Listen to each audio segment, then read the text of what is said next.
오늘 함께 나눌 말씀은 요한복음 21장 1절에서 17절까지 말씀입니다. 우리 요한복음 21장 1절에서 17절, 우리 신약 성경 184쪽입니다. 성경을 펼치시고 보시고 없으신 분은 화면을 보시겠습니다. 한 절씩 교독하겠습니다. 그 후에 예수께서 디베랴 호수에서 또 제자들에게 자기를 나타내셨으니 나타내신 일은 이러하니라.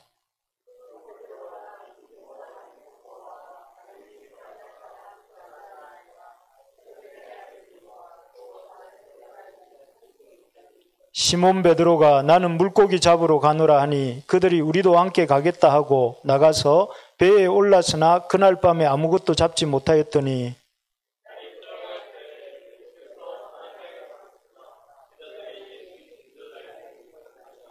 예수께서 이르시되 얘들아 너희에게 고기가 있느냐 대답하되 없나이다.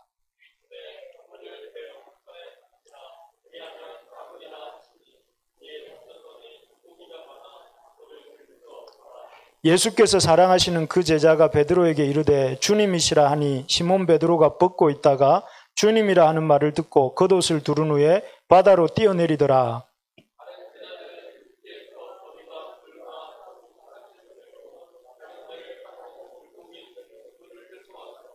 육지에 올라보니 숯불이 있는데 그 위에 생선이 놓였고 떡도 있더라.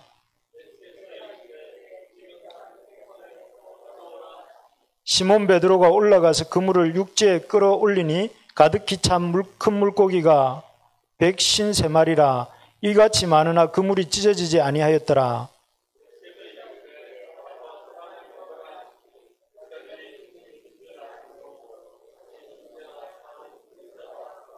예수께서 가셔서 떡을 가져다가 그들에게 주시고 생선도 그와 같이 하시니라.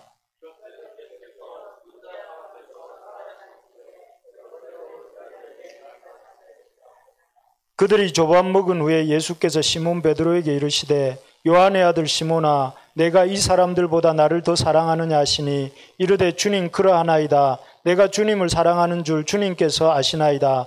이르시되 내 어린 양을 먹이라 하시고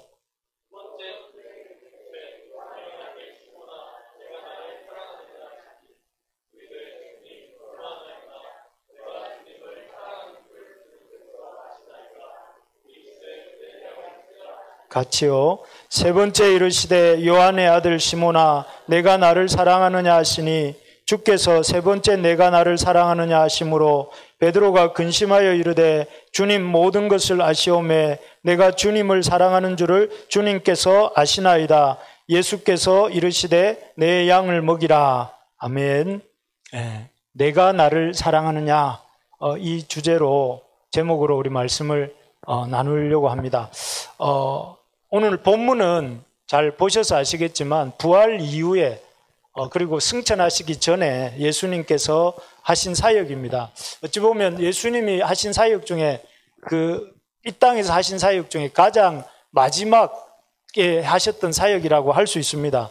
어떻게 보면 가장 마지막에 가장 중요한 일을 하지 않습니까? 그래서 청개구리 어머니도 이렇게 어젯밤에 비가 왔는데 비가 돌아가면서 마지막에 나를 물가에 묻어달라 이렇게 말을 했더니만 걔들이 물가에 두고 이제 어머니가 떠내려갈까 봐 울었다고 하잖아요. 그래 그 얘기를 어떤 초등학생이 듣고 와가지고 이제 엄마 말을 잘 들어야 되겠다 하고 청개구리 얘기를 듣고 왔는데 그 후로 계속 말을 안 들었대. 그 이유를 물어보니까 청개구리 엄마는 죽었지만 엄마는 살아있잖아 이러면서 엄마 말을 안 들었다는데 갑자기 옆으로 빠졌지만 어쨌든 마지막에 중요한 유언을 하죠. 사람들이 중요한 유언을 하고 또 중요한 일을 마지막에 하는데 예수님이 오늘 하신 일은 예수님이 가장 중요하게 생각하셨던 일임에 틀림없습니다. 그죠?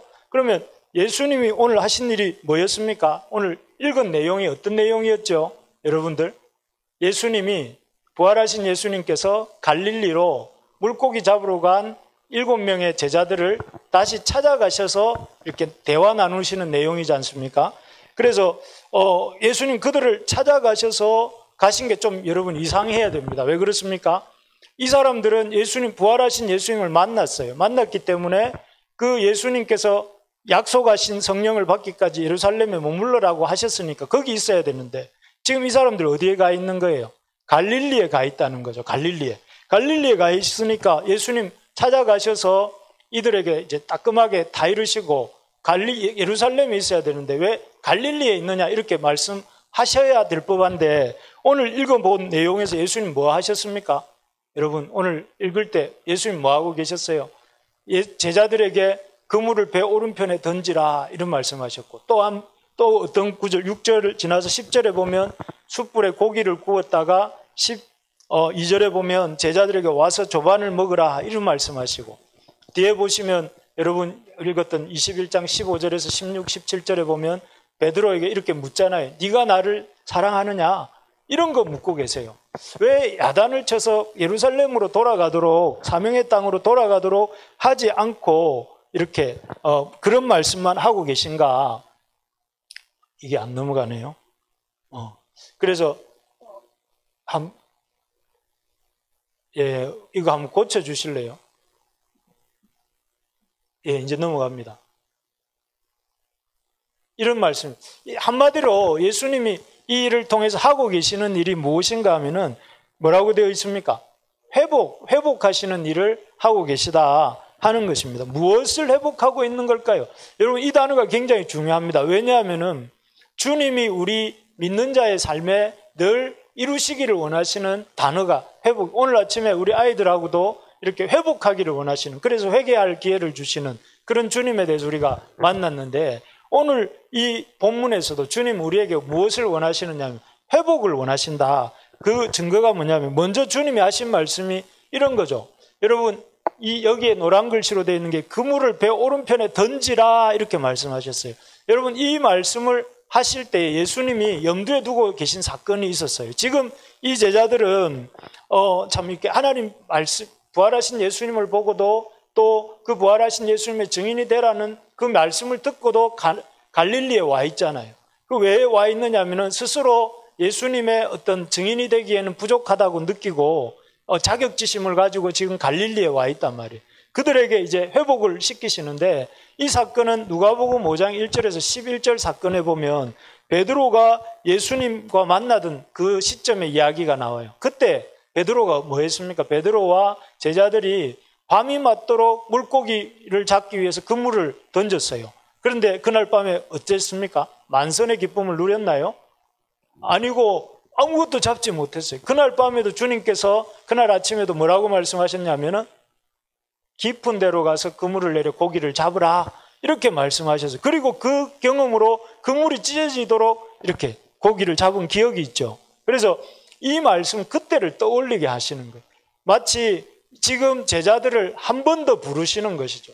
비록 제자들이 이 부활 직전에 예수님 십자가 사건 때 예수님을 3번이나 부인하고 베드로는 갔고 또 부활의 증인으로 하라고 하셨지만 여전히 자신들은 여기 갈릴리에 와서 물고기나 잡으려고 하고 있고 그런 어떻게 보면 늘 하나님 앞에 한없이 연약하고 부족하다고 생각하고 있는 그 제자들에게 다시 내가 너희들을 이렇게 제자로 부른다 하는 걸 그 누가복음 5장 1절에 있었던 사건을 떠오르게 하시면서 회복시키고 그 사건을 이렇게 떠오르게 하시면서 다시 제자들을 부르시는 그걸 상징하는 장면입니다.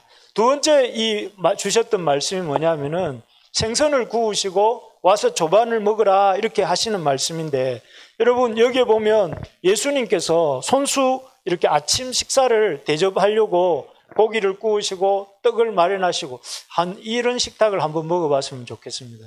여러분 다음에 한번 우리 이 예수님의 그 식탁이 차려졌던 그 갈릴리에 한번 가서 이런 식탁을 한번 다 같이 먹을 기회가 우리 모든 성도들이 있었으면 참 좋겠습니다. 네, 아멘한 사람은 가게 될 줄로 믿습니다. 다 같이 가면 좋겠습니다. 여기 보면 예수님이 숯불에 생선을 구워놓고 떡도 있는데 이렇게 제자들을 대접하려고 하고 있는데 여러분 이 장면은 뭐냐면은 이 표현이 숯불이 있는데 그 위에 생선이 놓여 있고 떡도 있더라. 이거 하면 여러분 딱 떠오르는 장면이 있어야 됩니다. 뭐가 있을까요? 떡과 물고기. 오병이어를 이렇게 딱 이 사건에서 예수님이 여기 근데 놀라운 게 학자들이 이 구절을 풀 때 뭐라고 하느냐면 숯불이 있는데 생선 한 마리와 떡 하나가 있더라 이렇게 이 표현이 그렇게 된다고 해요. 그런데 제자들은 지금 7명인데 그 7명을 이렇게 올리셔서 부르셔서 그들을 배불리 먹이시는 사건이거든요. 이 사건을 통해서 예수님이 오병이어의 사건, 그때 한없는 놀라운 은혜로 그 정말 적은 오병이어를 가지고 5,000명의 무리를 먹이고도 12바구니가 남았던 그 사건을 기억하게 하시면서 제자들은 한없이 부족한 오병이어 같은 존재지만, 이 떡과 물고기 같은 존재지만 내가 너희들을 통해서 내가 역사하면 나는 얼마든지 역사할 수 있다 하는 걸 보여주시는 사건이죠. 그래서 제자들이 이걸 떠올리면서 주님의 마음이 무엇인지를 이렇게 깨닫게 되는 것입니다. 그리고 세 번째 이 예수님이 하신 말씀이 있는데 뭐냐면은 이 말씀입니다. 이 우리가 너무나 잘 아는 오늘 예배 말씀 주제로도 정했던 내가 이 사람들보다 나를 더 사랑하느냐, 이 말씀을 하신 자리가 어디겠습니까, 여러분? 그 조반 먹던 자리 아니겠습니까? 조반 먹던 자리에 지금 뭐가 불이 피어 있을까요? 숯불이 피고 있잖아요. 이 숯불은 그 숯불을 보면 딱 떠오르는 사람이, 가장 뜨거웠던 사람이 누굴까요? 베드로입니다. 베드로. 여기 요한복음 18장에 보면 베드로가 예수님이 나는 주와 함께 죽을지언정 목숨을 버릴지언정 주를 부인하지 않겠습니다 했던 그 베드로가 불과 몇 시간이 못 지나서 이 여종 앞에서, 하속들 앞에서 예수님을 3번이나 부인했잖아요. 그래서 사실 그 자격지심 때문에 사실 베드로만큼 이 아주 감성이 충만한 사람이었거든요. 그런데 그 베드로가 예수님을 그것도 공개적인 자리에서 3번이나 부인했다는 이 자격지심이 부활에 하신 예수님을 보고도 이렇게 그 부활의 증인으로 남지 못하고 갈릴리에 다른 무리들을 이끌고 오게 된 이유 중에 하나였어요. 너무 주님 앞에 부끄럽고 죄송한 마음이 있었던 거죠. 그런 베드로에게 예수님 그 공개적인 숯불 앞에서 많은 제자들, 다른 제자들이 보는 그 앞에서 물어보시는 거예요. 네가 나를 사랑하느냐, 다른 사람들보다 나를 사랑하느냐 하고 그것도 3번 부인했던 것처럼 3번이나 묻고 계신 거죠. 3번이나 물으시면서 그것을 통해서 어떻게 생각했을까? 이 베드로가 3번 부인했던 것을 3번 시인하면서 그 3번 부인했던 아픈 마음들이 하나씩 둘씩 회복되게 하시는 것이고, 또 그걸 지켜보고 있는 나머지 제자들은 어떻게 생각했겠어요?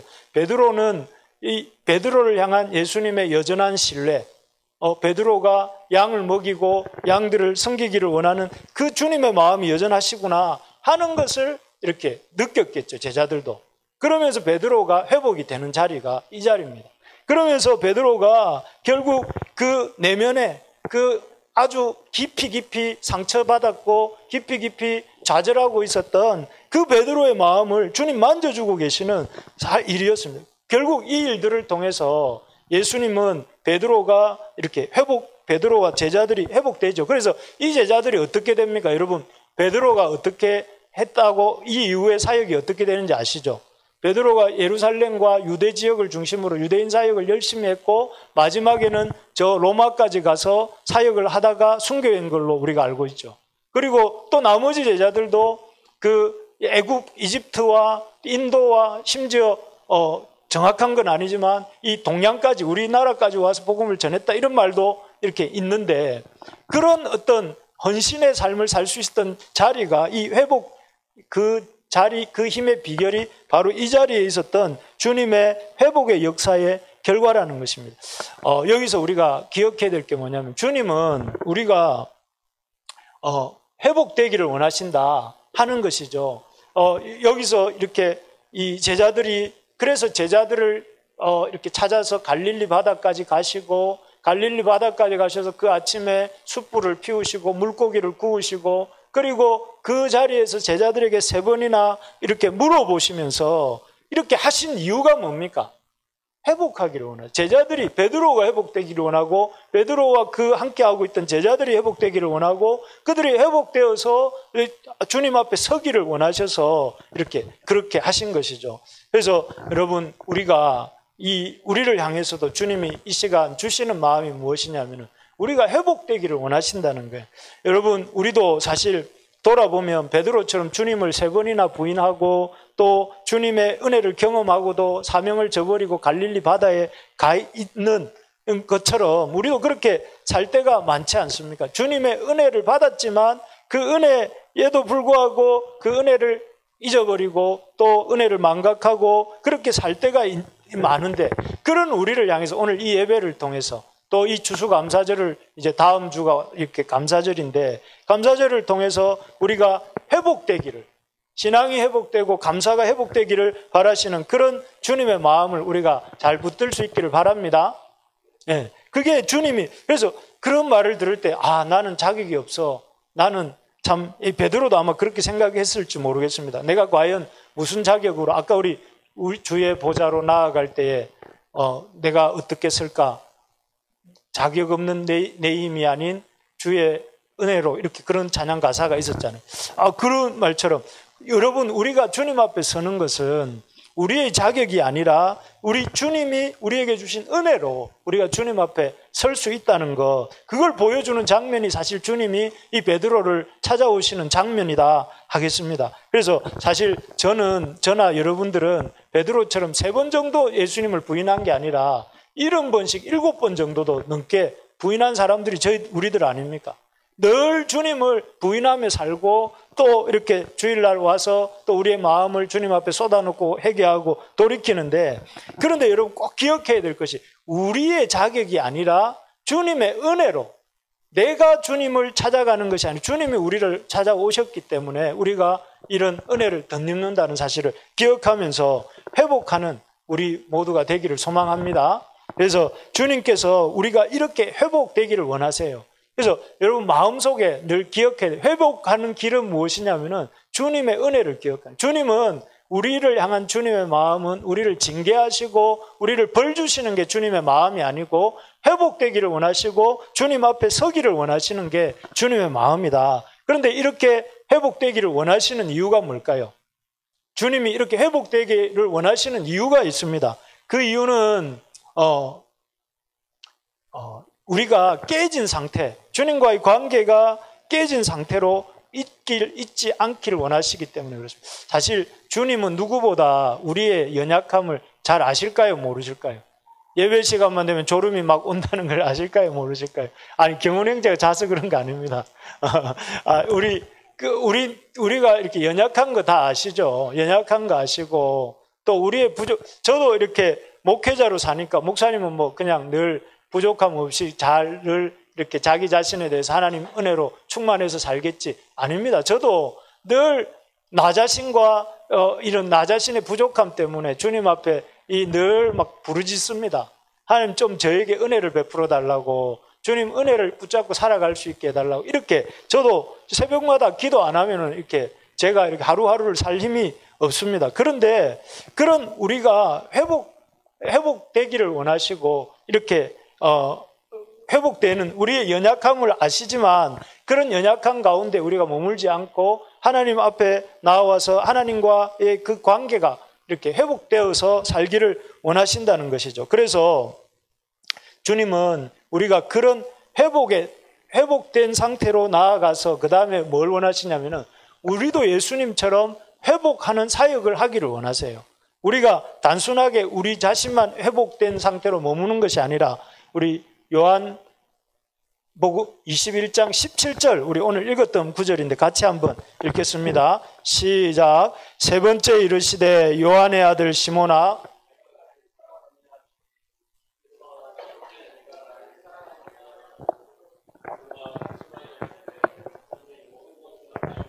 내가 주님을 사랑하는 줄을 주님께서 아시나이다. 예수께서 이르시되 내 양을 먹이라. 사실 이 말씀을 몇 번 하셨어요. 여기 위에 구절들이 있지만 16, 15절에서도 내 어린 양을 먹이라 하시고, 그 다음에 16절에서도 내 양을 치라 하시고, 17절에서도 내 양을 먹이라 이렇게 말씀하셨어요.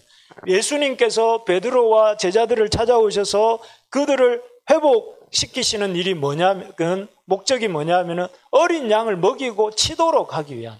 그래서 참 어떻게 보면 우리가 주님의 사랑을 통해서 우리의 회복을 경험하기를 원하시는 게 첫 번째 뜻입니다. 우리가 회복되기를 원하세요. 여러분, 우리가 회복되고 하나님과의 바른 관계 속에서 누리기를 원하세요. 이게 주님의 마음이고, 두 번째는 뭐냐면은 그 회복에서 그치는 것이 아니라 회복하는 일을 우리가 하면서 살기를 원하세요.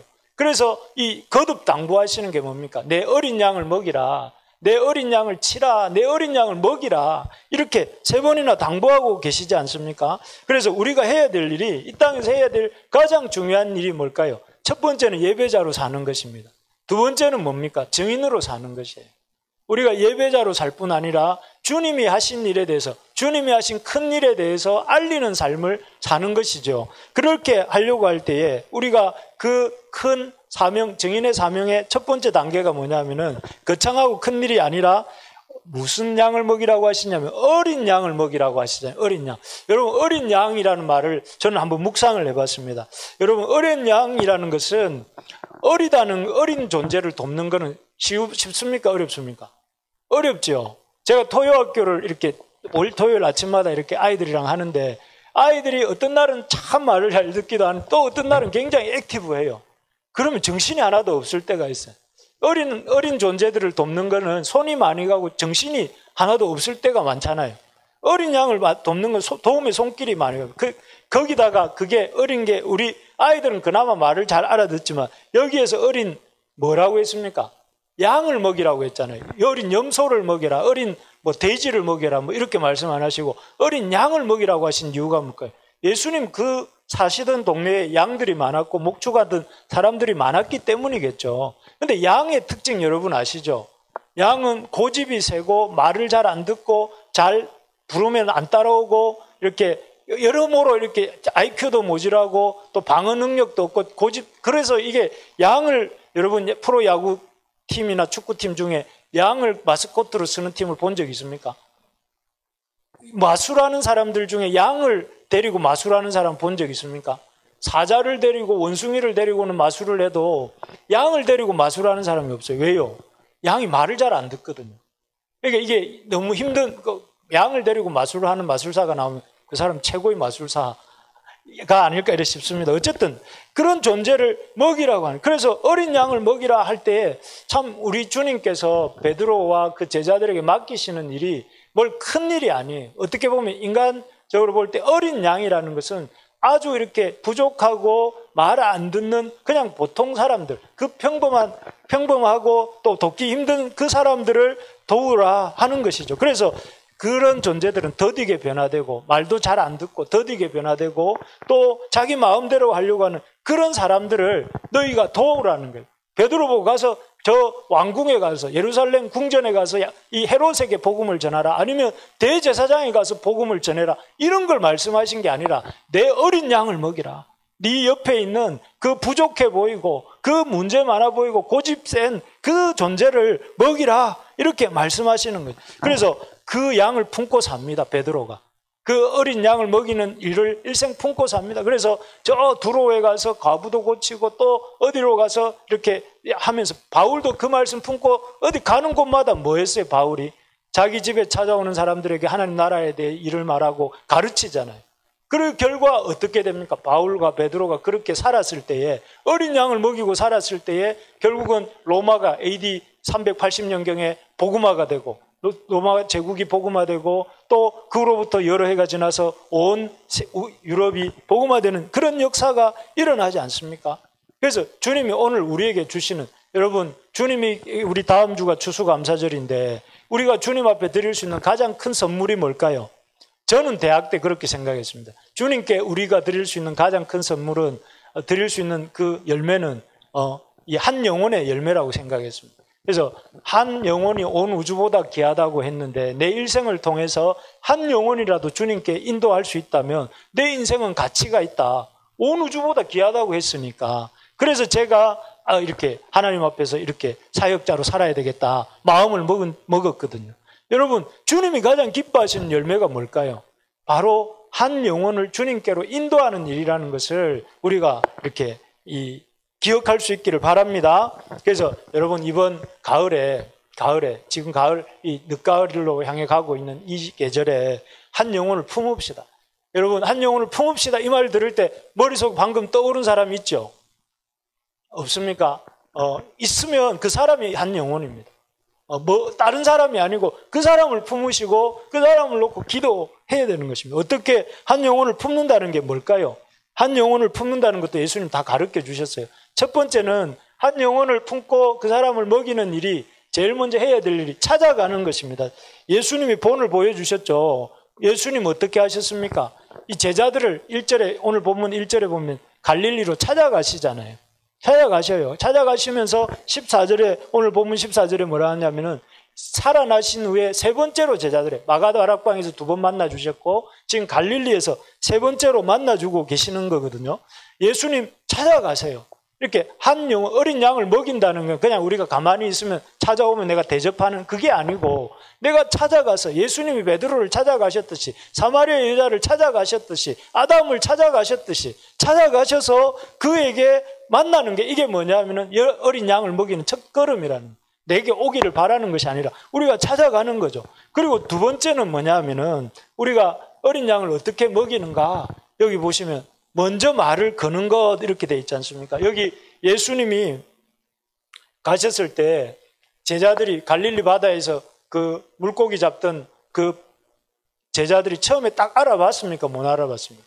알아보지 못했어요. 누구냐 하면서 다들 알지도 못하고 또 모르니까 당연히 아는 체도 안 했어요. 그럴 때 예수님 마음이 어떻겠습니까? 힘들게 찾아왔는데, 예루살렘에서 갈릴리까지 왔는데 아는 체도 안 하고 알아보지도 못하면 이놈들 그래 잘해봐라 하면서 돌아가실 수도 있잖아요. 그런데 예수님 그렇게 안 하시고 뭐라고 하느냐 하면 부르세요.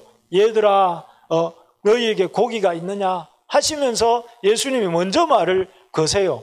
그러면서 그들에게 이제 그 이후에 여러 가지 대화들을 해나가시는데, 참 이것이 바로 그 주님의 한 어린 양을 먹이는 방 찾아가셔서 말씀을 하시는 거죠. 말씀을 하시면서 그 앞에서도 말씀드렸지만 아담에게도 찾아가셔서 뭐라고 했습니까? 아담이 범죄하고 나무 밑에 숨어가 있을 때 하나님이 먼저 말씀하시잖아요. 아담아 내가 어디 있느냐? 먼저 말씀하시잖아요. 먼저 말씀하시고 그에게도, 사마리아 여자에게도 찾아가셔서, 사마리아 여자가 모른 척하고 물만 뜨고 있을 때 여자여 내게 물 좀 달라 하고 먼저 말씀하시잖아요. 그래서 여러분 먼저 말을 거는 그것이 양을 먹이는, 그래서 우리가 전도하려고 마음에 이 사람에게 좀 예수님을 알려주고 싶은 사람이 있다면 그분에게 먼저 말을 거셔야 됩니다. 먼저 말을 걸고 그 사람에게 우리가 그 사람의 형편을 또 이렇게 헤아려주는 그런 태도가 필요한 거죠. 그래서 교회 오면 우리 한번 따라해 봅시다. 먼저 말 좀 겁시다. 네, 여기 와가지고 그냥 이렇게 저 사람이 나한테 말 걸어주면 좋을 텐데 그러면 좋죠. 그런데 그게 아니라 먼저 말을 좀 걸어주는 게 더 좋지 않겠습니까? 그래서 먼저 말을 걸어주는 게 양을 먹이는 예수님 보여주시는 두 번째 길이라면, 세 번째는 뭐냐면은 상대방의 필요를 채워주는 것입니다. 뭔지 아시겠죠? 예수님께서 어떻게 하셨습니까? 제자들에게 그 고기 잡느라고 허기진 그 제자들을 향해서 뭐라고 하시느냐 하면 먼저 물고기를 구워 놓으시고 또 이렇게 떡도 준비해 놓으셨다가 그 사람들에게, 그 배고픈 무리들에게 막 이렇게 머리 깎아줄게 아니면 머리 감아줄게 뭐 이런 얘기를 한 게 아니고 뭘 하셨냐면은 이 먹을 것을 제공하시는 거예요. 이게 와서 조반을 먹으라 하시는, 그래서 그들에게 가장 필요한 것들을 채워주시는 것입니다. 그리고 네 번째가 이 기회를 다시 주는 겁니다. 여기 보면 베드로에게 아주 예수님을 3번이나 부인하고 예수님을 향한 깊은 죄송함을 갖고 있는 베드로를 향해서 주님을 향해 공개적으로 고백할 수 있는 기회들을 주시는 것이죠. 그리고 그것을 통해서 이 베드로가 다시 한번 주님 앞에 시작할 수 있도록 하셨던 것처럼 이렇게 기회를 주는 거예요. 그래서 우리가 우리 주변에 있는 사람들을 품는 게 주님이 원하시는 우리를 회복하신 목적이다. 어떻게 회복할 수 있는가? 여러분 이거를 그냥 흘려들으면 안 됩니다. 여러분 왜 안 됩니까? 이게 주님이 우리 마지막에 하신 일이라고, 제자들에게. 그리고 우리에게 원하시는 일이어서 요한복음 마지막에 이렇게 떡하니 기록해놓고 오고 오는 모든 사람들이 요한복음을 볼 때마다 이걸 마지막에 보게 하셨다고요. 회복되기를 원하시고 회복하는 일을 우리가 하면서 살기를 원하신다고요. 우리가 이거는 그냥 오늘 설교 때 한번 듣고 지나가도 되는 얘기가 아니고 우리가 이렇게 마음에 명심하고 살아야 될 일이라고 하나님 주님께서 말씀하시는 거예요. 그래서 여러분 이걸 흘려들으면 안 됩니다. 잘 들으시고 이 말씀대로 우리가 살려고 애를 써야 되는데 뭐라고 하시느냐 하면은 우리가 한 어린 양을 먹이라는 거예요. 우리 주변에 어린 양을 먹이고 그에게 주님 앞으로 나오면 회복될 수 있다는 것을 알려주고 그 징검다리 역할을 너희가 하라는 것이죠. 어떻게 해요? 이렇게 해요. 먼저 찾아오는 법이 없습니다.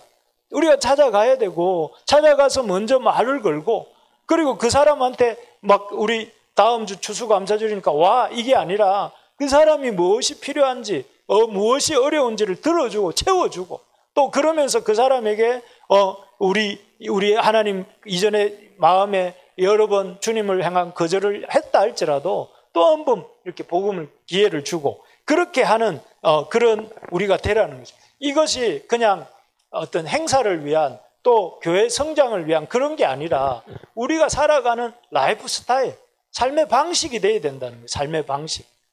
여러분 그렇게 살기를 원하시죠? 네, 그렇게 삽시다. 왜냐하면 이거 주님 말씀이니까요. 우리가 그렇게 살 수 있는 저와 여러분들이 되기를 소망합니다. 그래서 여러분 이렇게 우리가 살면 어떤 인생이 될까요? 우리가 우리의 어린 양을 먹이는 인생이 될 때에 우리가 주님의 사랑을 더 깊이 압니다. 여러분 양을 먹여보면 양을 이렇게 한 사람을 도와본 사람이 주님이 우리를 어떤 마음으로 도우셨는지를 알게 돼요. Teaching is learning 이런 말 들어보셨습니까? 가르치는 것이 배우는 것이다. 그런 말이지 않습니까? 우리가 가르쳐 볼 때에 우리가 더 깊이 주님의 사랑을 알게 돼요. 더 풍성하게 누리게 된다는 것이죠. 그래서 우리가 이 가을에 여러분 내가 도울 사람을 붙여주십시오 하고 기도합시다 우리. 그래서 여러분 우리 주변에 제가 뭐 다음 주까지 하십시다 아니면 올 연말까지 하십시다 아니면 언제까지 하십시다 이 얘기를 하는 게 아닙니다. 우리가 한 사람을 품고 그 한 사람을 이렇게 살아야 된다 이 얘기를 하고 있는 것입니다. 우리 삶의 방식이 이래야 된다 이 얘기를 하고 있는 것입니다. 그래서 여러분 꼭 그분 아까도 말씀드렸지만 여러분 내가 품어야 될 사람이 누굽니까? 내 어린 양이 누굽니까? 그야말로 내 옆에 있는 어린 누구일 수도 있고 그야말로 말을 안 듣고 내가 무슨 말 할 때마다 제자들처럼 이렇게 곁길로 나가는 그런 누구일 수도 있고 있습니다. 그런 사람을 품고 우리가 기도할 수 있기를 바랍니다. 기도에서부터 이런 일이 시작되는 것이거든요. 그래서 그런 사람을 놓고 기도하다 보면 여러분 내년 가을 추수감사절 때는 그 한 명 우리 주님 앞에 인도할 수 있지 않겠습니까? 내년 추수감사절이 아니면 그 다음 추수감사절 때 하면 되지 않습니까? 중요한 것은 그런 태도로 살아가는 것입니다. 여러분 그래서 우리가 올해 이 한 해를 마무리하면서 이제 다시 한번 11월, 12월이 되면 이제 마무리가 되겠지만 마음을 새롭게 하면서 우리의 참 존재해야 되는 이유가 무엇인가 회복한 자로서 회복하는 일을 하면서 살아야 된다는 것을 기억하면서 우리 이 말씀 읽고 우리 같이 찬양하겠습니다. 베드로전서 2장 9절 말씀인데 우리 같이 한번 읽겠습니다. 그러나 너희는 택하신 족속이요 왕같은 제사장들이요 거룩한 나라요 그의 소유가 된 백성이니 이는 너희를 어두운 데서 불러내어 그의 기이한 빛에 들어가게 하신 이의 아름다운 덕을 선포하게 하려 하심이라. 여기 보면 뭐라고 말씀하십니까? 너희는 택하신 족속인데 왕같은 제사장으로서 거룩한 나라로서 주님의 기이한 덕을 널리 선전하기 위해서 우리를 부르셨다 하는 사실을 기억하면서 우리가 그런 인생을 살아가는 저와 여러분들 될 수 있기를 소망합니다.